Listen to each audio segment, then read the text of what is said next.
Hendrik Vermeulen en sy vernoot JD Meyer Vermeulen is druk besig met hulle nuwe reeks vir New York se Modeweek. Dit sal hulle tweede besoek aan die Groot Appel wees. Hierdie keer gaan hulle bewusmaking skep oor die bewaring van water in Suid-Afrika met 'n klerereeks getiteld I Am Water. Vermeulen is veral trots dat al hulle ontwerpe eg Suid-Afrikaans is. Met hierdie tema I Am Water het dit self sy eie challenges gebring van hoe gaan ons hierdie ding aan mekaar sit.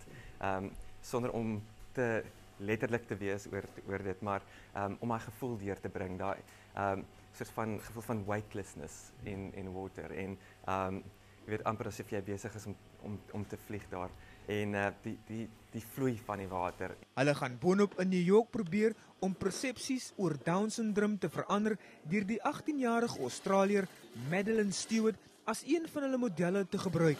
Madeleine will come down our runway and she will open a large array of possibilities for people that are affected with Down syndrome and may see themselves being able to work in presence of public or to reach some jobs never considered before.